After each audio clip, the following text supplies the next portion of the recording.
So why do adoration and confession go together? Well, I have a personal way to answer that question in a more kind of objective way. When I was in high school, I wound up at Catholic Youth Summer Camp and hadn't been to confession since second grade, before my first communion.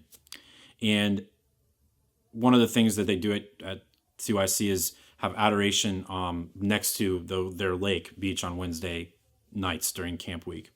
So that Wednesday night, we went down to this beautiful lake, and they had set up a really reverent and beautiful kind of place to adore Jesus in the Eucharist, and a beautiful monstrance. And they had priests, like 10 or 12 priests there for everyone to go to confession. And like I said, I hadn't been since I was in second grade. And so I was pretty nervous. They had done a good job preparing us, though. And I went to this priest. It was actually a Maronite priest, priest from the Eastern Rite. And one of the things they do in the Eastern Rite is they have this canopy. And as they're giving you absolution, they put down the canopy so you're kind of covered in darkness. And then they lift up the canopy after they give you absolution, and you can see again, right? You can return to the light. And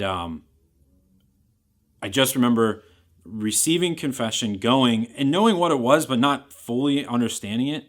But then going down to the beach in adoration, and I look up at the monstrance, and it was the first time in my life that I looked at the Eucharist and I said, Jesus, that's really you. You're really there. You're really real.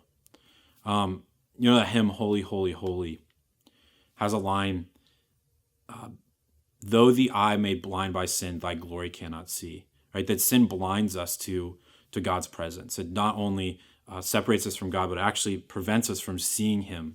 And so when we go to confession, it allows us to kind of have new eyes and a renewed vision and a renewed participation in the life of grace, so that when we encounter the Eucharist, when we're there before him, we can see him with the eyes of faith. We can see him in hope, and we can know him in love. And so that's why I think they go together, because when you're clear, when you're free, when you're set free from that sinful state, and you're restored in the fullness of life that you've received in baptism, the first thing that God wants to show you is himself. And there's no other better place to encounter God in himself than in the Eucharist.